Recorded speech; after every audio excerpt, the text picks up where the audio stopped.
Hey, it's Molly. Welcome back to my channel as we're going to take a look at the Gemini New Moon happening on May 30th, 2022 at 4:30 a.m. That is Pacific time, so please adjust for your location on the planet. Every new moon is when we have the sun and the moon conjunct at the same degree point. And this Gemini new moon is occurring at 9 degrees of Gemini. So look for that placement in your astrology chart. I have a video here on YouTube for you called How to Find a Degree Point in Your Astrology Chart. So please watch that tutorial if you need assistance in identifying any degree point. Now, this 9 degrees of Gemini is where the new energies are being seeded, coming through, opening up. Every new moon is a new start. And in Gemini, which is our mind, our perceptions, our communications, ideas, what we say, it's also about our immediate environment, how you go about your daily life, what errands you do, your chores, where your mental activity is focused. And that Gemini energy is quite busy. So a Gemini new moon tends to get things moving forward. There can be more to say, more to do, more on your mind. And Gemini is the sign of the twins, and it's the sign of duality, where you can handle things happening simultaneously. You can maybe easily handle multiple things going on at once. You could even feel that your energy is split, like you have to take care of one thing over here and another thing over there. But Gemini is good at that. Gemini can handle a lot of stimuli, a lot of interactions, a lot of communications. So life tends to pick up when the sun is in Gemini. And this Gemini new moon is helping us with the new starts and the new beginnings that we've been thinking about or that are currently coming through. Now, we have some interesting energies in this chart in regards to the ruling planet of Gemini, which is Mercury. So here is Mercury at 26 degrees of Taurus retrograde. And this Mercury retrograde will last until June 3rd. So we will have a time period after this new moon where we're still in contemplation, where you could have a lot going on, things happening, like a very active mind, right? A very active even daily life. And yet there's things that you're needing time to process. And this Mercury retrograde in Taurus wants you to take the time, wants you to get solid and clear. Don't feel like you have to make a decision right away or that there's things you have to do right away. Because even though that Gemini energy can be a busybody, this Mercury retrograde in Taurus needs time to look at what's going to really work. What connects, what makes sense? How do I create something that can be taken into form? How do I deal with this? What do I need to really say or manage in a way that's responsible? And this Mercury has so much energy working with it right now that is actually bringing in information from the recent Scorpio lunar eclipse.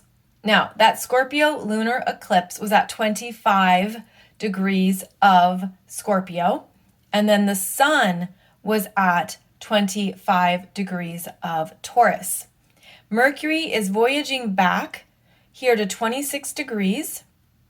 And the reason why this Mercury is important in regards to the Scorpio lunar eclipse is that now this Mercury is feeling all the transiting energies that we went through with the Scorpio lunar eclipse, meaning there is a square from Saturn at 25 degrees of Aquarius.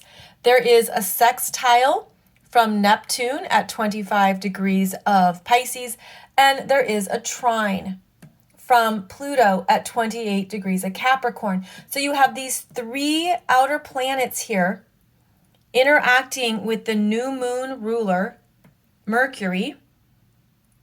And this is the same energy pattern that we just had when the sun was here, which occurred right after the Scorpio lunar eclipse. So basically, that Scorpio lunar eclipse brought up a lot to be aware of in your energy, including choices, changes, letting go, what you're renovating, what you're shifting, what you no longer need, and on and on.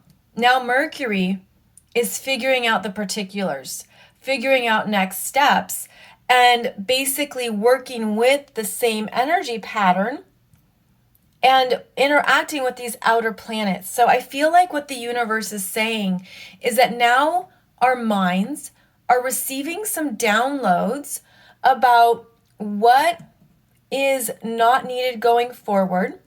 Saturn squaring Mercury can feel heavy, can feel stuck. What do I do? What do I choose? What is going to work? And there could be a sense of almost feeling paralyzed mentally, maybe by something you want to say or express, or even an idea in your head, and you're like, I just don't see how this will come together just yet.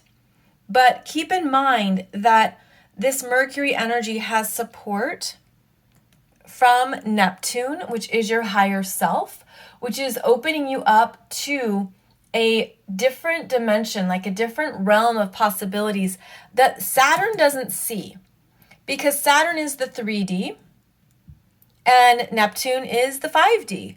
It's beyond what we see. It's what we're feeling intuitively. So there could be an intuitive push here or something coming through that maybe it's getting louder and louder. And you're like, maybe this is the idea. Maybe this is what I need to do, even though I'm not sure yet how it's going to really show up in the physical world. And then we have this Pluto at 28 degrees Capricorn retrograde trining this Mercury, bringing in power, a surge of life, an understanding of the bigger picture, but also providing clarity, because this Pluto can give you some energetic messages around where you're feeling a yes, I want this. Yes, I'm going to go for it. Yes, this is connecting. Even though I don't have all the answers yet, I'm feeling it. So I feel like this is the universe asking us to just go slow at the Gemini New Moon, which isn't natural for Gemini. Gemini wants to get going, get there. Let's get it on the road. You know, that's the energy of Gemini, naturally in movement. But this energy is being tempered, and there's something that's coming back into it feels like into our body consciousness, into our practical nature. It's like there's a check-in here where Mercury comes back into Taurus to check in with, is this where you're going? It is conjunct that North Node at 21 of Taurus. So is this really connected to your values and what you've been learning, digesting, changing, shifting, experiencing? Because again, that mind, that Mercury can just take off and go about things as he's always done. It's sort of like, well, I'll just go do this because I've already done this, or this is what's in front of me. This is the stimuli in front of me. This is the communication. This is the fire drill. This is the person in front of me. But the universe is saying, nope, come back into the Taurus energies of what's true for you, what's grounded, what you want. Make a decision from there. Make a decision that maybe you need to sit with it, process it, allow it to germinate, and then you're going to have greater clarity about going forward. And as this Mercury goes forward, after stationing direct on June 3rd, this Mercury is then going to move further away from Saturn and move closer to Pluto. And that's going to help with an understanding of the bigger picture. So there's something here where you could feel like there's a yellow light, or you're being held back, or there's something that, you know, you're wanting it to get off the ground and move forward. But the universe is saying, let's just slow it down right here and ensure that what you're choosing and deciding next is truly in alignment with this North Node that we've been talking about for a while, and what it's showing us about what we need, what we want, what's true for you. This could even be something where You're understanding where you need to do something on your own, where you're ready to move into new territory based on what this North Node in Taurus has already been showing you.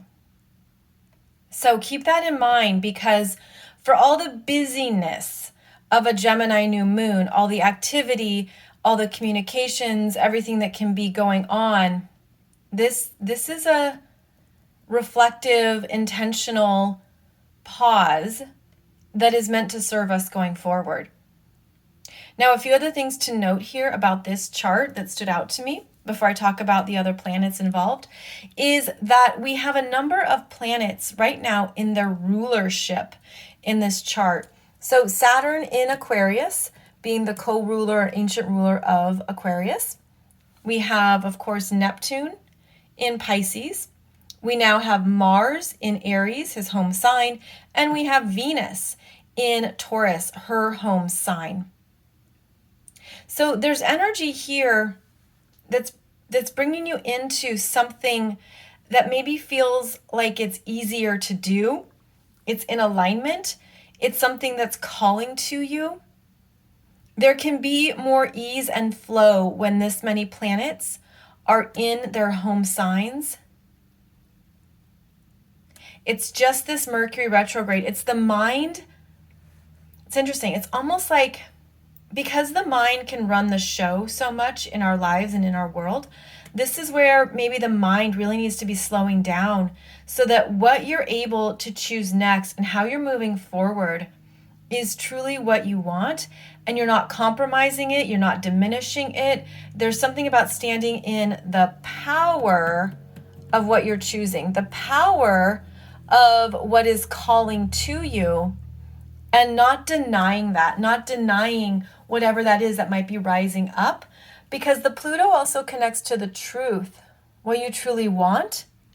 And Taurus is what you want, desire, or perhaps it really matters to you.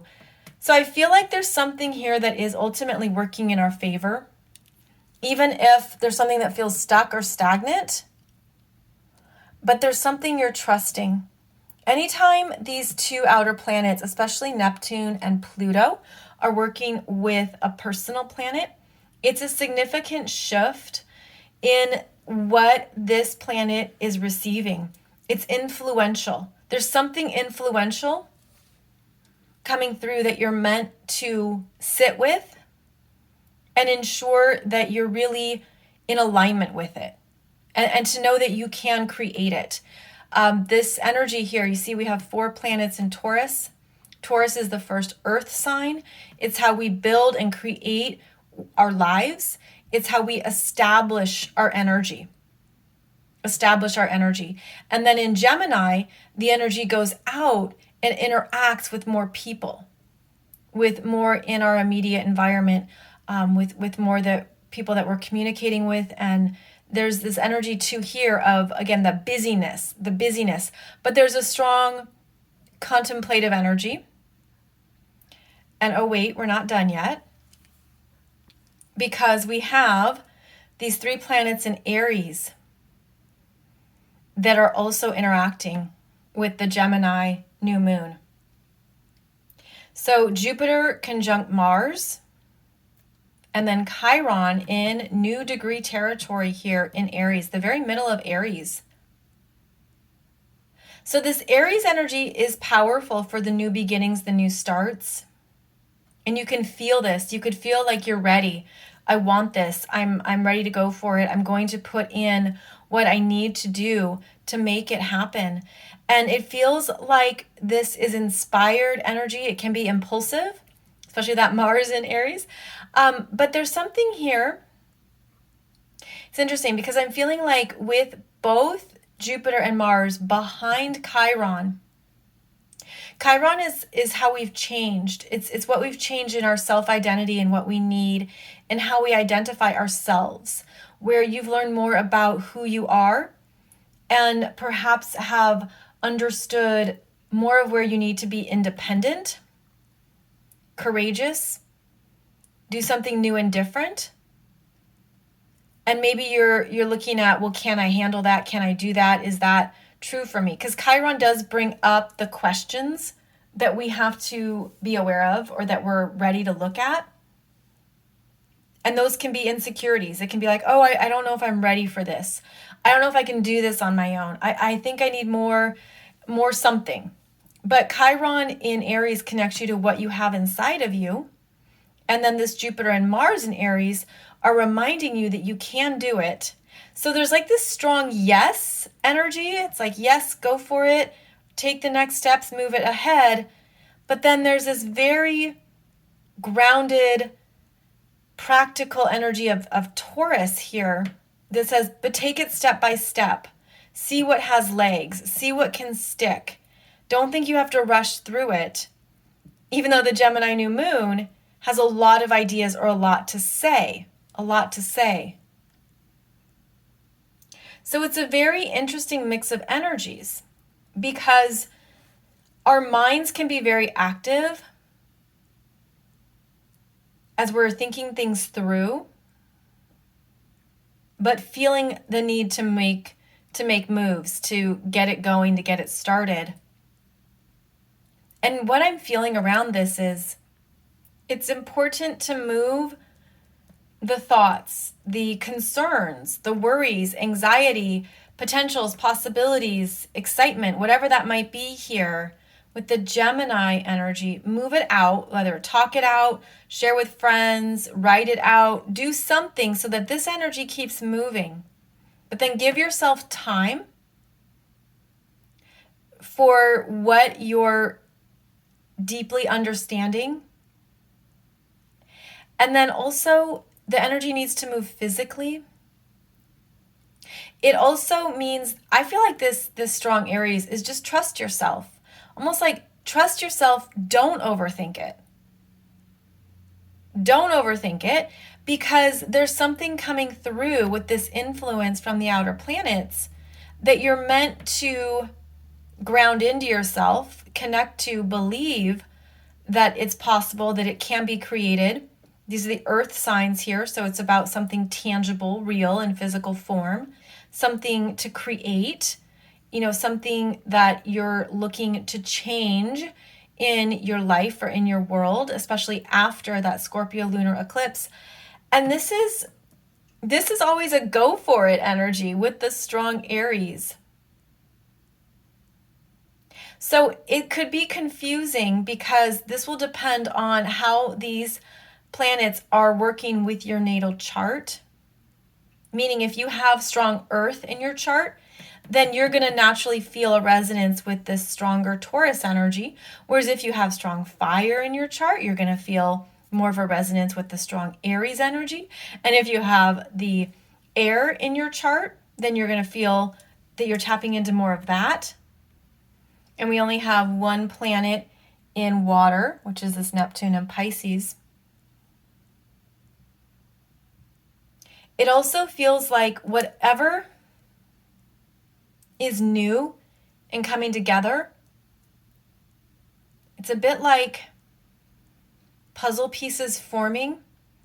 I mean, look at how Mercury and the sun and the moon are now on the other side of the north node. So the moon is always moving around the chart every 28, 29 days. But for now, we have the Mercury and sun energy on the other side of that north node, where that means both Mercury and the sun already connected with the north node to take something forward. You could feel split with the Gemini new moon, mentally split, or have a lot of questions without clear answers yet. But this is like opening up a whole new part of our charts. This is going into the other side of the chart where there hasn't been energy, there hasn't been a focus. It feels like going to the other side of like a mountain or something, which is seeing a new horizon. Where am I going to go on the other side of these eclipses? What is in your mind? What are you contemplating? What are the new ideas bubbling up? And the universe is saying that you don't have to take it all on, but trust your physical energy. Again, trust where you feel that excitement, the motivation. Yes, I want this. This is feeling good. This is feeling clear. This is feeling strong. Because I think that what this Gemini new moon is revealing to us is that Gemini is the storyteller, the narratives, and it's like what new beginnings are coming through that energize you. But maybe you want to get it right. You want to know, what are the particulars here? What are the details? How is this going to look? How's it going to come together? What's the practical components? If you have to drive somewhere, it's like, okay, well, how do I get there? And where do I park? And I feel like, there's something here where the practical pieces might be coming together, even though you already have an idea and inspiration.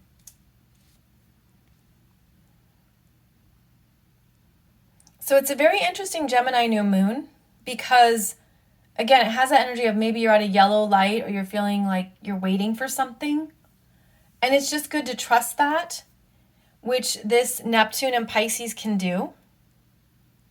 I think it's also important to manage what you're feeling from the Saturn and to not allow too much to weigh you down. Saturn squaring Mercury can feel depressing, challenging, like hardship, because there can be that pressure of, I need to figure this out. I want to figure this out. But I feel like this Neptune and Pluto energy are like, we've already got it figured out. We kind of already got some things figured out for you, but there's things that just have to line up or slow down in our mental space. It's like a slowdown so you can hear and digest the bigger picture, while also trusting that these new starts are happening. There's new beginnings underway. And so how do you manage your mind? How do you manage all that mental energy so that it's healthy for you? Because this can be the spinning and overthinking, anxiety, just a lot going on where we're waiting. This can really feel like your nervous system is all over the place. In which case you would definitely want to be moving the body, really allowing the energy to move through. So it's sort of like energy is moving even while we're at a pause. So this is an interesting one to look at. And again, after Mercury stations direct and moves forward, there will be that exact trine again to Pluto. And then Mercury will return to Gemini, his home sign, and be ready for what needs to be expressed or said, communicated, all of that. So just look at how you're managing your mind, where your thoughts are going, what you're thinking about. Have a way to move that energy that's good for you, that's healthy for you, that reduces any spinning or anxiety. And then just keep trusting what you're feeling called to do next, where you're feeling called to move forward. And I feel again like this Taurus energy is important because that Taurus energy wants us to feel peace, wants us to calm down, calm the nervous system, calm down, connect with the breath, exhale, do something that can make you feel clear and strong in yourself, even if you feel like you're in some kind of holding pattern. So definitely a time to manage our cerebral energies, what we say, what we think, but to keep trusting ourselves and to know that there is a bigger picture unfolding here. And with astrology, we get to see the timing of it all, So the timing will certainly move ahead and open up as we enter the first week of June. So thank you all for joining me for this new moon video. It's quite an interesting new moon, and yet there's potentials here to work with and to trust and to understand. So I hope this has resonated and given you some good insights. Thank you for liking, subscribing, and sharing this video, especially with others who may benefit from it. And I'll be back here very soon with another astrology video for you.